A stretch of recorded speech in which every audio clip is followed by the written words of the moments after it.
지난주부터 시작해서 내 영혼에 새겨진 말씀, 그 말씀 the word, 그 말씀 더 말씀, 이 말씀 가지고 여러분들과 계속해서 달려가고 있어요. 너희는 먼저 그의 나라와 그의 의를 구하라. 2주에 걸쳐서 함께 여러분들과 살펴보고 있는데요, 잠깐 한번 복습해 볼까요? 염려하는 것, 그것은 무엇이라 하였습니까? 그것은 비신앙적이고 비생산적이고 무익하고 더 나아가 해롭기 때문에 성경은 염려하지 말라, 이 말에서 더 강력하게 이야기하죠. 내 염려를 주께 맡기라고요. 그러니까 염려하지 마, stop, 이 정도가 아니라 내 염려를 주께 맡기라, 이렇게 이야기합니다. 베드로전서 5장 7절에 있는 말씀이지요. 너희의 염려를 다 주께 맡기라, 이는 그가 너희를 돌보심이라, 이렇게 표현했어요. 맡기라, 영어 단어로 뭐라고 그랬죠? 캐스팅이라고 그랬죠. 캐스트, 맡기다. 영화나 드라마에서 배우들을 캐스팅한다고 그랬잖아요. 이번 이 배역은 어떤 주인공이 이 역할을 맡으면 좋을까? 그들을 캐스팅한단 말이에요. 염려를 누가 맡는 게 좋을까? 누가 제일 잘 맡지? 바로 예수님이라는 거예요. 그래서 염려를 주님께 맡겨보려라. 어떻게 그분께 맡길 수 있죠? 이는 그가 너희를 돌보심이라. 그분께 맡길 때 그가 너를 보호하시고 돌보시고 안아주실 것이야, 이렇게 말씀하시는 거죠. 그러면서 이 맥락에서 오늘 본문으로 들어가 보는 겁니다. 25절, 그러므로 내가 너희에게 이르노니 목숨을 위하여 무엇을 먹을까, 무엇을 마실까, 몸을 위하여 무엇을 입을까 염려하지 말라. 목숨이 음식보다 중하지 아니하며 몸이 의복보다 중하지 아니하냐, 이렇게 말씀합니다. 그러면서 염려하지 말고, 왜 염려를 주님께 던져버려야 하냐? 예수님께서는 우리에게 익숙하고 아주 편한 예화를 통하여서, 구체적인 자연의 예시를 통하여서 이야기하기 시작합니다. 예수님께서 공중에 나는 새와 들에 핀 백합화를 이용하셔서 그렇게 설명하고 계시거든요. 그 이유는 무엇일까요? 거기에 담겨진 의미는 무엇일까요? 오늘 대지의 제목들은 조금 어렵습니다. 첫 번째, 그것은 하나님의 부력이라고 하는 거죠. 부력, 이게 무슨 말이에요? 예수님께서는 이 비유를 들어서 제자들에게 말씀하실 때 말입니다, 염려하지 말라라고 이야기할 때 여러분 생각해 보세요. 제자들의 얼굴은 환한 얼굴이었을까요? 근심된 얼굴이었을까요? 근심된 얼굴인 거죠. 아마도 걱정과 근심으로 얼굴에 그림자가 가득 채워져 있었을 겁니다. 그때 그들을 바라보면서, 얘들아, 지금 걱정하지 말고 근심 생각하지 말고 공중의 새와 틀에 핀 백합화를 보라. 너의 시선을 전환하라. 그렇게 이야기하는 거예요. 그것은 다른 이유가 아닙니다. 여러분, 예수님의 제자들에게 공중의 새와 들에 핀 백합화가 어떤 의미일까요? 보세요. 공중의 새를 보아라 그랬더니 갑자기 하늘에서 새들이 포토토토토 날아가는 거예요. 들에 핀 백합화를 보아라 그랬더니 전혀 없었던 들판에서 꽃이 말입니다, 마치 기적처럼 팍팍팍팍팍 튀어오르는 거예요. 그랬을까요? 아니요, 그렇지 않았습니다. 언제나 그들 하늘에게는요, 늘 새는 날아다니고 있었고, 그들이 앉았던 그 장소, 그 들판에는 계속해서 여전히 꽃이 피어 있었어요. 안 보였던 거죠. 왜 안 보였을까요? 걱정 보느라, 근심 보느라 하늘의 새도 들에 핀 백합화도 보이지 않은 거예요. 질문할게요. 백합화가 무슨 색깔일까요? 혹시 흰색이라고 생각하세요? 여러분, 그 이스라엘에 가보니 이 들에 핀 백합화는 놀랍게도 빨간색입니다. 여러분, 아네모네라고 하는 꽃 아세요? 그거 비슷하게 생겼어요. 빨간색의 반대색이 파란색이 아니라는 사실 아시죠? 빨간색의 보색은 초록색이거든요.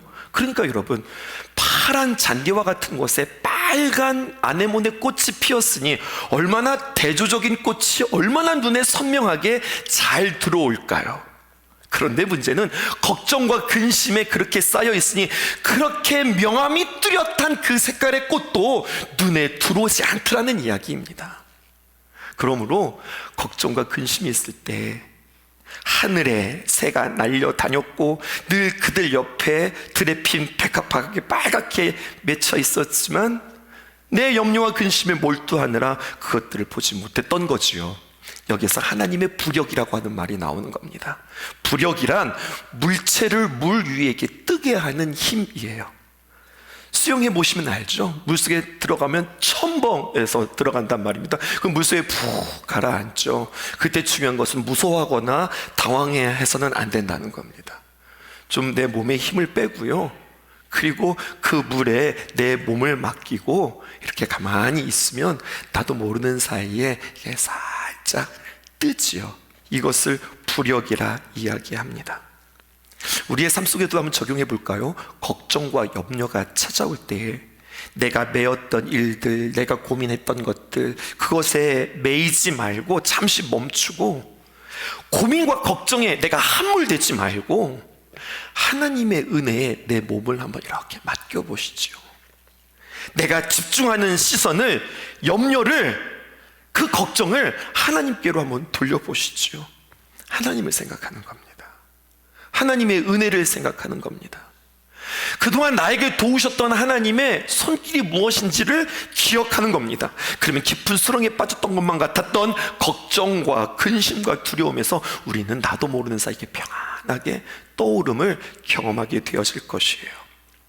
성도들이 참 좋아하는 찬양 가운데 주 품에라고 하는 찬양이 있습니다. 영어 단어로는요, still이에요. 이게 무슨 뜻이냐면 잔잔한, 또 가만히 있는, 변함이 없는, 이런 뜻입니다. 가사를 보면 이래요. 주 품에 품으소서, 능력의 팔로 덮으소서. 거친 파도 나를 향해 나에게 달려온다 하더라도 그 거친 파도 속에서도 나는 주님과 함께 날아오릅니다. 폭풍 가운데 나의 영혼 잠잠히, 당황하지 않고 서두르지 않고 또 너무나 낙심하지 않고 그냥 잠잠히 still, 조용히 주님 바라봅니다. 이 찬양이거든요. 2절 가사에서는 좀 더 적극적으로 표현합니다. 주님 안에 나 거하리, 주 능력 잠잠히 믿네. 거친 파도 날 향해 와도 주와 함께 날아오르리.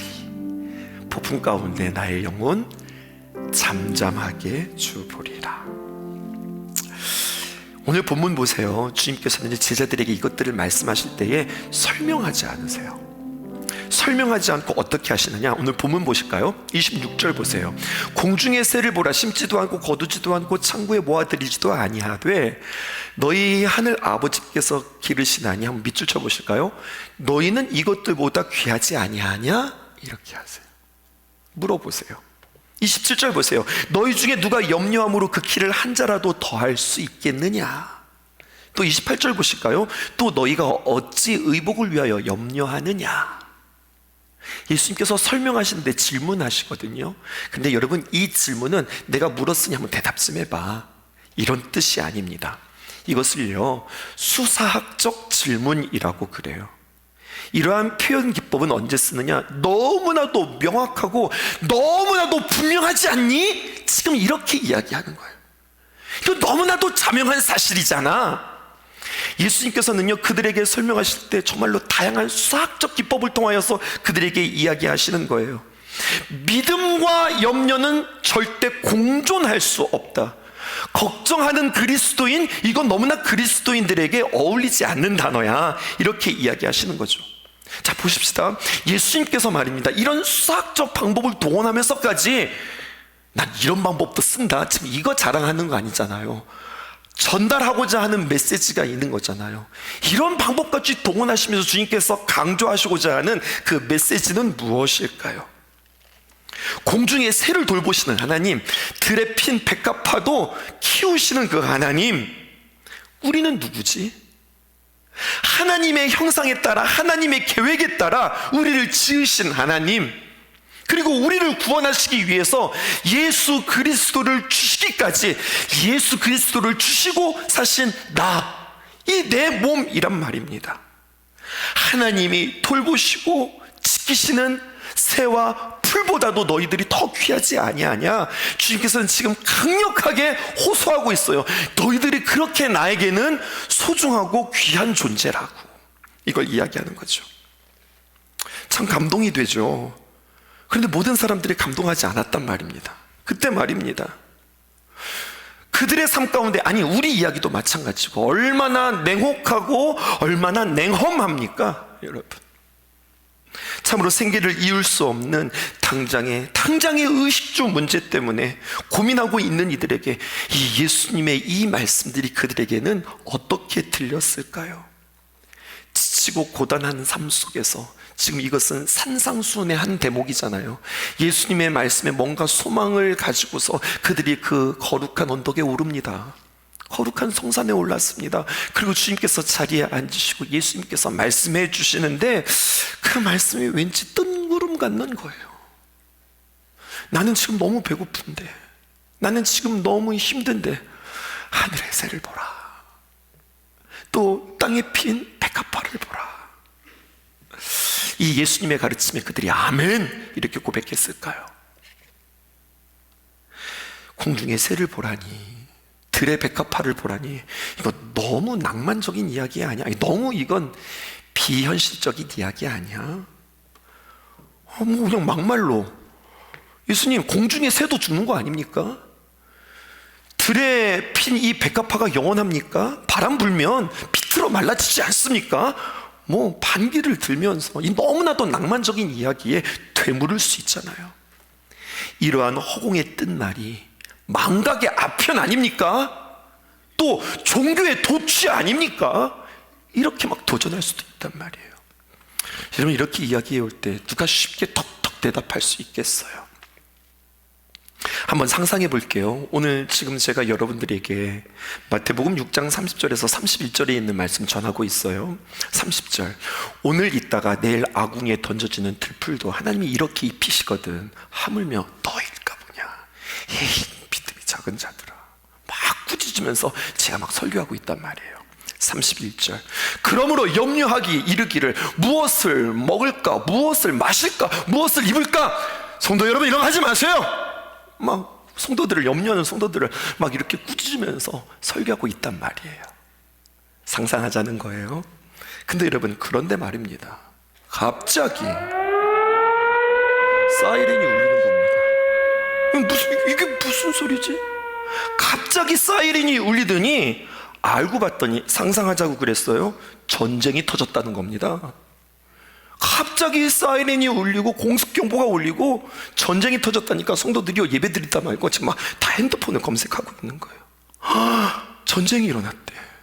지금 폭격이 춘천 후평동에 지금 떨어지고 있대. 지금 이런 상황인 겁니다. 이 상황에서 30절, 오늘 있다가 내일 아궁이에 던져지는 들풀도 하나님이 이렇게 입히시거든 하물며 너희일까 보라, 믿음이 적은 자들아. 여러분, 저는 이렇게 담대히 설교할 수 있을까? 그런 상황에서, 좀 폭탄이 떨어지는 상황 속에서 난 이렇게 설교할 수 있을까? 또 내가 그렇게 설교한들, 여러분, 그 자리에서 그 말씀을 듣고 있는 여러분들의 마음은 어떨까? 이런 생각을 해보는 거예요. 여러분, 이것은 발칙한 상상이 아니라 실제로 있었던 일입니다. 2차 세계대전 당시에 목회자였고 저명한 신학자였던 독일의 슈투트가르트의 세인트 마가교회에서 있었던 일인데요, 헬무트 틸리케 목사님이 산상수훈에 대해서 설교하고 있는데 갑자기 지금처럼 공습경보가 울리고 연합군의 폭격이 시작되어지는 거예요. 얼마나 놀랐을까요? 여러분, 우리의 이야기로 돌아와 볼까요? 우리에게도 폭탄이 떨어질까요? 떨어질 것 같은 거예요. 멀쩡하게 예배드리고 있는데 딸랑딸랑딸랑 문자가 오는 거예요. 봤더니 갑자기 무슨 사고랍니다. 갑자기 무슨 일이 일어났답니다. 갑자기 이런 어려운 상황이 생겼답니다. 여긴 폭탄이 아니고 뭐겠어요?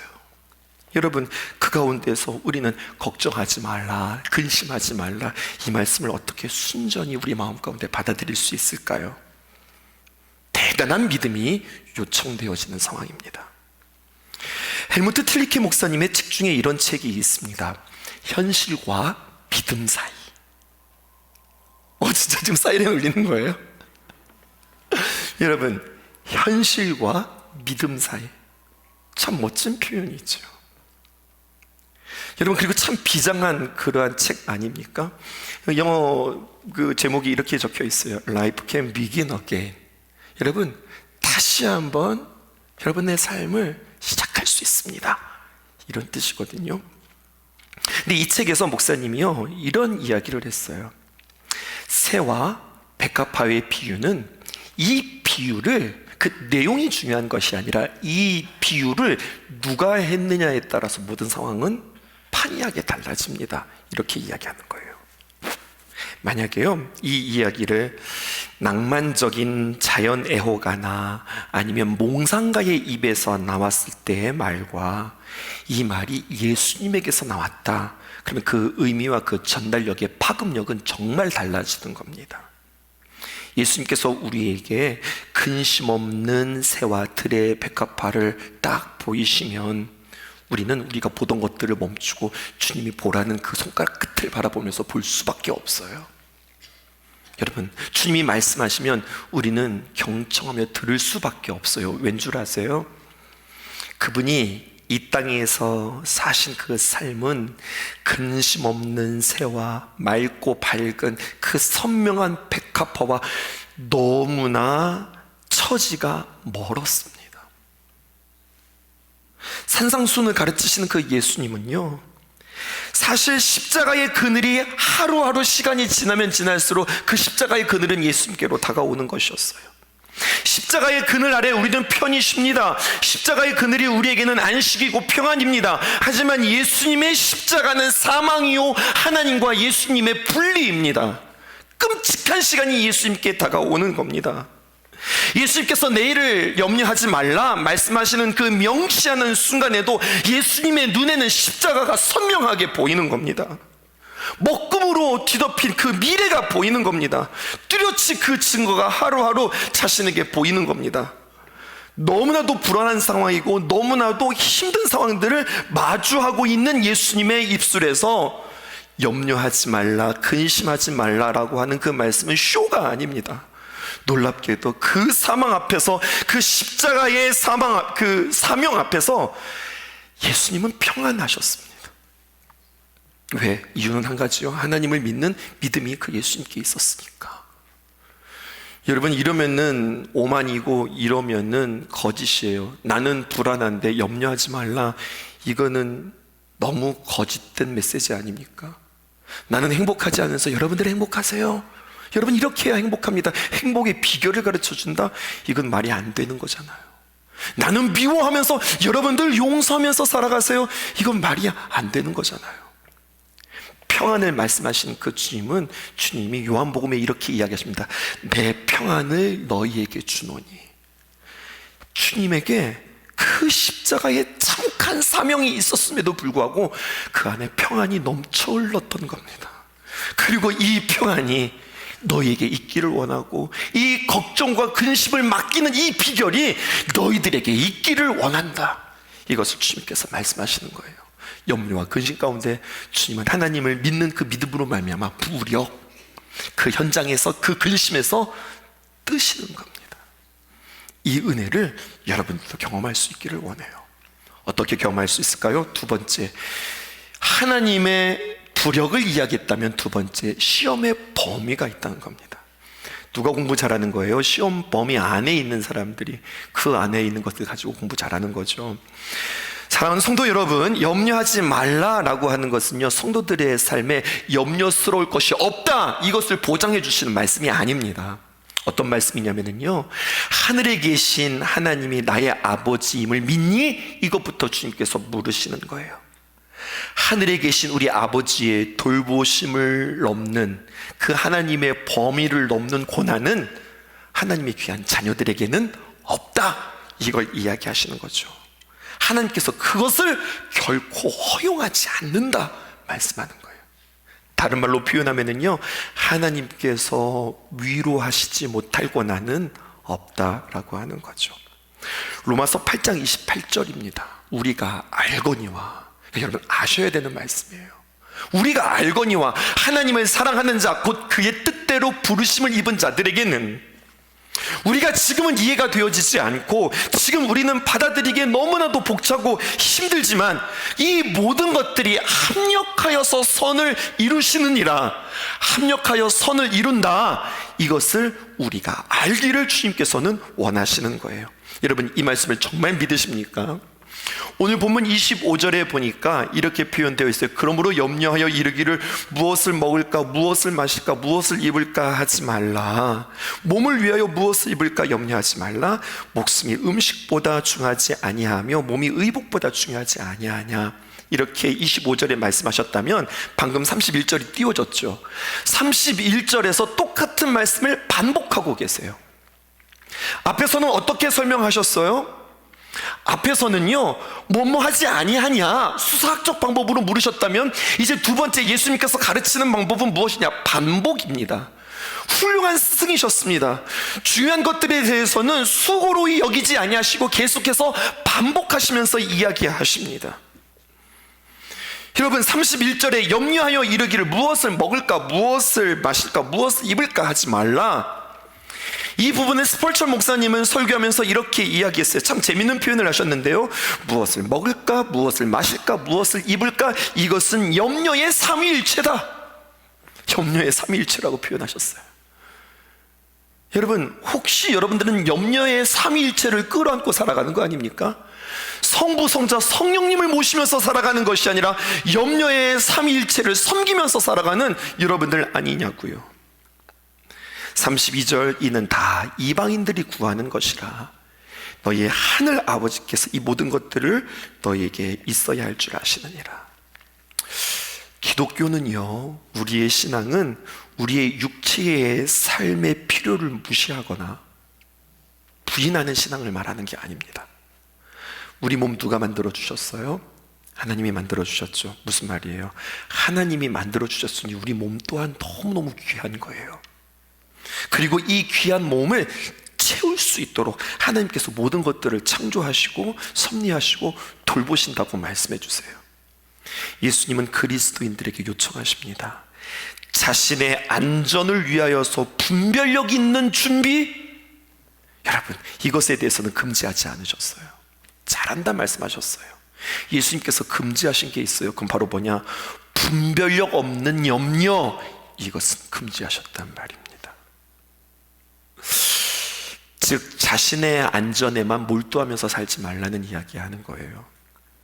몸의 필요를 무시하라는 것이 아니라 스스로 내가 내 몸을 지킨다, 내가 내 것을 챙긴다라고 하는 자기 안전에 몰두하지 말라는 겁니다. 보니까 성도들 가운데 정반대도 있는 것 같아요. 너무 믿음이 좋아서 모든 것에 있어야 할 줄 아시는 분이 하나님이시지, 이것에 맹신하여서 모든 것들을 다 하나님이 공급하신다, 이 믿음에 너무나도 게으르게 너무나도 책임없이 살아가는 성도들도 간혹 있어요. 성도들은요, 자신의 생계를 꾸려나가는 그 책임에서 면제되지 않았습니다. 하지만 더 나아가 다른 사람의 필요를 채우는 사명에 있어서도 주님께서는 요청하고 계세요.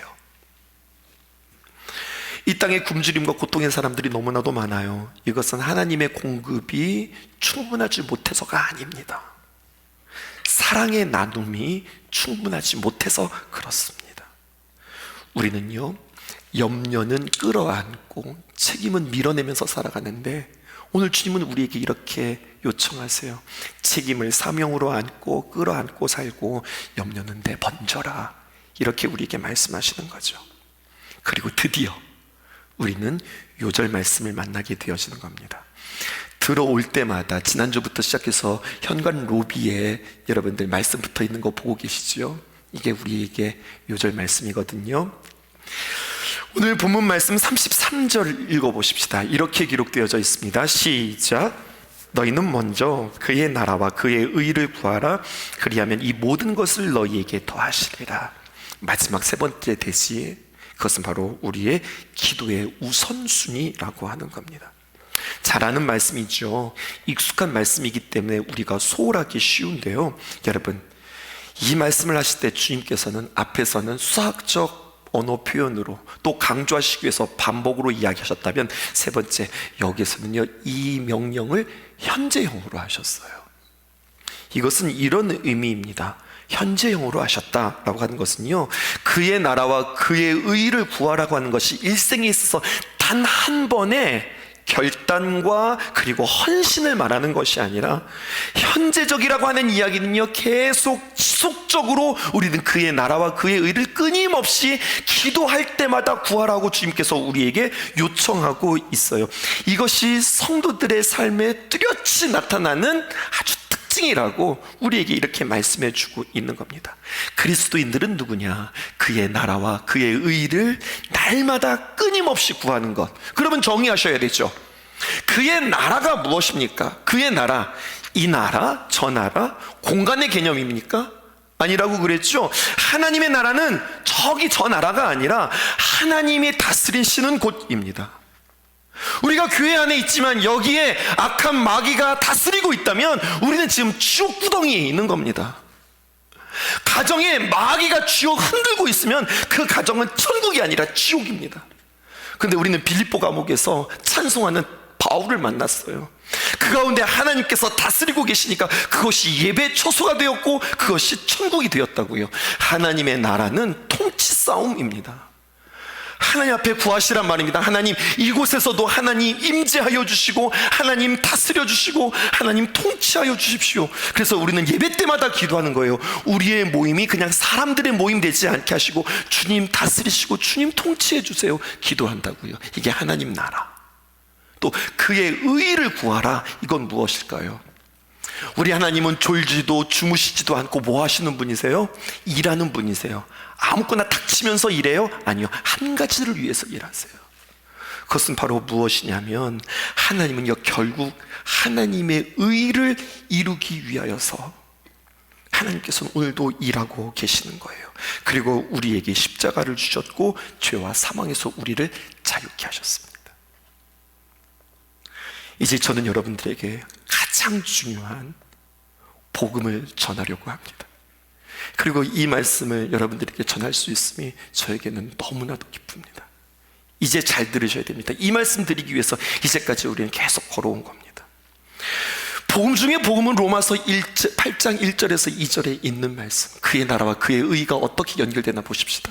그러므로 이제 그리스도 예수 안에 있는 자들에게는 결코 뭐가 없다고요? 정죄함이 없나니. 사랑하는 성도 여러분, 여러분들은 그리스도 안에 있습니까? 정확하게 표현해 보세요. 여러분들은 그리스도 안에 있습니까?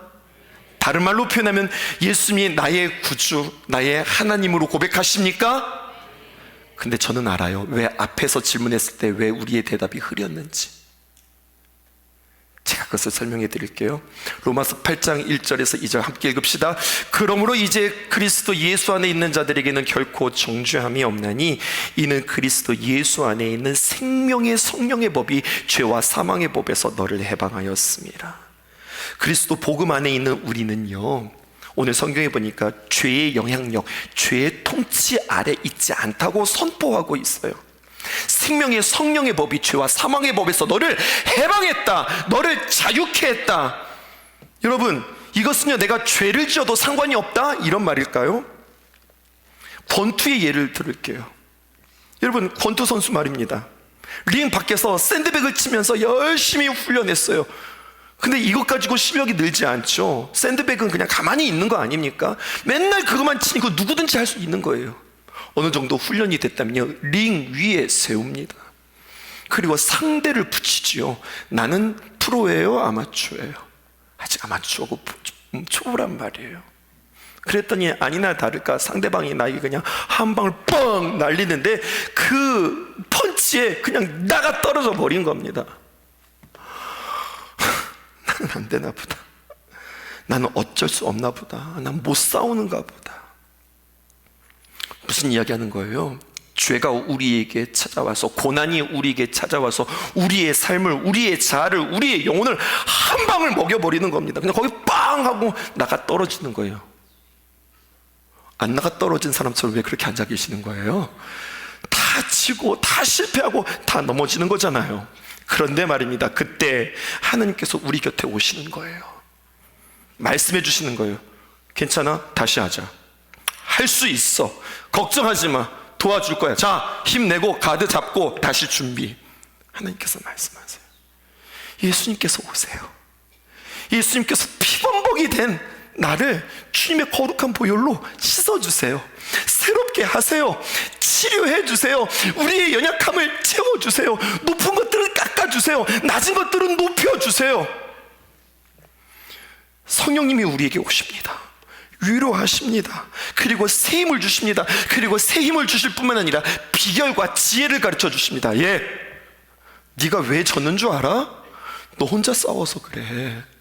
네 힘으로 싸워서 그래. 네가 죄를 이겨버리려고 네 힘으로 안달을 내서 그래. 죄는 결코 너의 작정과 너의 각오와 너의 다짐으로 되는 게 아니야. 같이 싸우는 거야. 같이 하자. 같이 하자. 주님께서 가르쳐 주시는 거예요.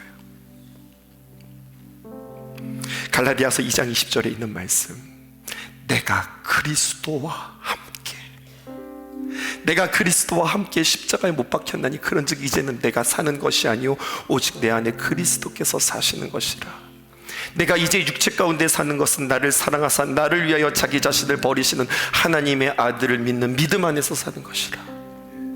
성도 여러분, 넘어졌고 그리고 우리가 쓰러졌을 때 우리는 내 스스로 나 부끄럽다, 나 예수 믿는 사람이 이게 뭐야, 이렇게 생각하는 거예요. 여러분들이 예수 그리스도 안에 있습니까? 라고 질문했을 때 우리가 주저주저 했던 이유가 뭔지 아세요? 내가 그리스도 안에 있는데 맨날 나는 부족하니까, 맨날 그리스도 안에 있는데도 맨날 난 죄 짓는 것 같으니까 자신이 없는 거예요. 근데 여러분, 성경의 선포를 들으십시오. 그리스도 예수 안에 있는 자에게는 결코 정죄함이 없나니. 그러므로 우리는 죄의 무너짐을 이렇게 해석하셔야 합니다. 넘어져도 괜찮아. 왠줄 알아? 다시 일어나는 거니까. 다시 일어서는 거니까. 무너지지 마. 괜찮아야 하는 이유, 무너지지 않을 수 있는 힘, 우리 죄보다 하나님의 은혜가 더 크니까. 회개하고 다시 일어설 거니까, 다시 싸울 거니까. 나 혼자 싸우는 게 아니라 성령님과 같이 싸우고 복음 붙잡고 싸울 거니까. 상대방이 칠 때마다 퍽퍽 넘어지는 거예요. 그때마다 괜찮아, 쓰러지지 마, 무너지지 마. 그리고 알아? 뭐를 알아야 되느냐? 넘어질 때마다 너는 작아지는 게 아니라 너는 넘어질 때마다 점점 큰다고 하는 사실을 알아야 해요. 여러분, 주님께서는요, 죄로 인하여서 우리를 용서하여 주실 때 주님은 우리를 단순히 씻어주시는 것만 끝나지 않습니다. 주님은요, 우리를 씻어주시고 우리를 키워주십니다. 이게 복음이에요. 나는 못해, 나는 안 돼가 아니라, 여러분, 넘어질 때마다, 쓰러질 때마다 나는 넘어졌지만 다시 강해질 거야. 나 지금 넘어졌지만 주님과 함께 다시 일어나면 나는 조금 더 크는 거야. 실수했어, 잘못했어. 그런데 이것은 나에게 교훈이 되어서 나는 이제는 주님과 함께 그렇게 하지 않을 거야. 점점 자라게 되는 겁니다. 그러므로 여러분, 마음속에 새기십시오. 회개의 목표는 씻는 것이 아니라 자라나는 것입니다. 우리는 주님 앞에 자라나기를 주님 앞에 축복해요. 죄와 사망에서 해방되었다고 하는 것은 죄와 사망이 더 이상 우리를 어떻게 못한다는 이야기예요. 우리는 그 안에서 해방되었으니까 신나는 거 아니에요? 여러분, 이런 재미가 있었으면 좋겠습니다. 상대방이 강하면 강할수록 나 자신도 성령님과 함께 강해지는 겁니다. 여러분, 이제는 경기가 아니에요. 센 놈을 만나잖아요. 그럼 어떻게 되는 줄 아세요? 이제는 경기가 아니라 예술이 되는 겁니다. 우리의 인생이 예술과 작품이 되어버리는 거예요. 담장 앞에 있는 어린아이를 생각해 보세요. 아무것도 안 보여요. 담장이 너무 높아서 그냥 보이는 것 벽밖에 없는 겁니다. 그런데요, 여러분, 아이가 넘어졌다 쓰러졌다 넘어졌다 쓰러졌다 주님 안에서 이것들을 반복하면 그냥 다람쥐 쳇바퀴 돌듯이 그렇게 하는 게 아니라 그가 어느새 나도 모르는 사이에 자라고 있다는 사실이에요. 너무 신나는 이야기 아니에요? 죄는 계속해서 우리를 공격하면서 우리를 무너지게 만드는데, 죄가 공격하면 공격할수록 우리는 죄와 사망의 법에서 우리는 자유하였기 때문에, 죄가 우리에게 찾아올 때마다 주님과 함께만 일어선다면, 십자가만 붙잡는다면 우리는 자라나는 겁니다. 그래서 우리는 담장 넘어가 보이는 거예요. 너는 담장 너머로 뻗은 나무. 여러분, 누구의 축복이에요? 야곱의 축복. 야곱의 인생을 알잖아요. 얼마나 비열하고, 얼마나 약삭빠르고, 얼마나 자기 주도적이고, 얼마나 자기 마음대로 살았던 인생이지. 근데 넘어졌다 일어났다를 반복하다가 어느새 야곱은 이스라엘이 됩니다. 심지어 하나님께서 너는 나를 이긴 자라, 그렇게 이름 명명해 주시잖아요. 자라고 보니, 자라지 못할 때는 벽만 보였는데 자라고 보니 담장 넘어가 보이는 겁니다. 길이 보이고 방법이 보이는 거예요. 그러니까 무엇을 할까요? 분별하게 되는 겁니다. 분별하게 되어지니 이제는 기도가 달라지는 겁니다. 뭘 기도하는 거예요? 염려와 근심을 기도하는 것이 아니라 그의 나라와 그의 의를 구하는 겁니다. 어떻게 됐죠? 업그레이드 됐죠. 욥의 이야기가 이 이야기예요, 여러분. 욥의 이야기가 이 이야기. 욥 1학년에 있지 말고 이제 졸업하고 2학년 올라갈까? 주님께서 초청하시는 거예요. 1학년 뭐예요? 착하게 살면 복 받고, 악하게 살면 벌 받고, 인과응보. 여러분, 그 수준에서 그렇게 살았던 그에게 하나님께서는 그를 축복하시고 초청하십니다. 그거보다 더 깊은 단계가 있단다. 의인인데 왜 고난받을까? 그러니까 억울하다고요. 하나님 앞에 이야기하잖아요. 그때 복음을 말씀해 주세요. 죄를 안 지었는데 내가 고난을 받는다고? 그 말을 거꾸로 하면 이 이야기도 되는 거예요. 너는 받을 자격이 없는데 하나님의 귀한 은혜가 너에게 부어지는 거야. 원래는 잘해야 주는 거거든요. 잘해야 이게 율법이거든요. 근데 하나님께서 율법에서 은혜로 그를 초청하는 겁니다. 내가 너에게 축복하고, 내가 너를 기억하고, 내가 너를 풍성하게 것을, 네가 뭔가를 잘해서가 아니야. 창조주 하나님의 주권이고 하나님의 은혜란다. 그 은혜로 그를 초청함으로 율법의 하나님이 아닌 은혜의 하나님을 고백하게 하도록 그를 자라게 하시는 섭리가 욥기 가운데 있는 겁니다. 우리는 그 욥기를 지금 걸어가고 있는 거거든요. 그래서요, 여러분, 분별하고 그의 나라와 그의 의를 구하게 되어지면 이제 나에게 찾아온 고난, 어려움, 시험이 해석되어지고, 나 진짜 하나님의 사람이구나. 하나님이 나 진짜 사랑하시는구나. 하나님이 내 편이시구나. 하나님이 나를 위해서 놀라운 일들을 계획하시는구나. 이것을 고백하게 되었습니다. 사랑하는 우리 신성교회 성도 여러분, 우리 믿음으로 고백하십시다.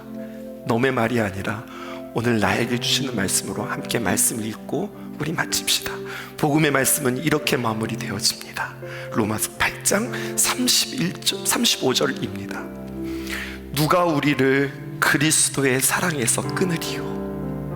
환난이나 곤고나 박해나 기근이나 적신이나 위험이나 칼이랴. 36절, 기록된 바 우리가 종일 주를 위하여 죽임을 당하게 되며 토살할 양같이 여김을 받았나이다 함과 같으니라. 우리의 현실은 정말 당장 죽을 것만 같다는 거죠. 근데 38절 보십시다. 그러나 반전이 있어요. 이 모든 일에, 우리가 만나는 모든 일에 우리를 사랑하시는 이로 말미암아 우리가 이기느니라. 어떻게 이겨요? 넉넉히 이기느니라. 38절, 내가 확신하노니 사망이나 생명이나 천사들이나 권세자들이나 현재일이나 장래일이나 능력이나. 39절, 높음이나 깊음이나 다른 어떤 피조물이라도, 다른 어떤 사람들이라도, 다른 어떤 환경이라도, 다른 어떤 모욕이라도, 다른 어떤 건강의 악화라도, 다른 어떤 많은 괴로움이라도 우리를 우리 주 그리스도 예수 안에 있는 하나님의 사랑에서 끊을 수 없느니라. 여러분, 이 말씀을 믿는 사람이 두려움을 떨칠 수 있는 사람이라고요. 여러분, 그 말씀, 우리가 알고 있는 그 말씀, The Word, 그 말씀이 더 말씀되어서 여러분 내 마음속에 새겨지고, 이 말씀이구나, 맞아, 이 말씀이었지, 다시 한번 그 말씀이 더 말씀되어지는 저와 여러분 되기를 주님의 이름으로 축복합니다. 지쳐 넘어지고 일어날 힘 없을 때 날 지켜보시고 기다려주시는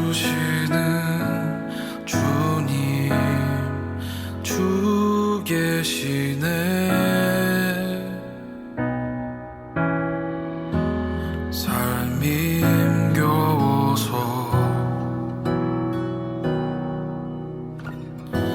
홀로 울고 있을 때 내 손 잡으시고 놓지 않으시는 주님, 주 계시네. 감사해 주 사랑 우릴 회복하시니 이제 옛사람 모두 벗어버리리. 소리 높여 할렐루야 외치리. 주의 진실하심을 찬양합니다.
때 날 지켜보시고 기다려주시는 주님 주 계신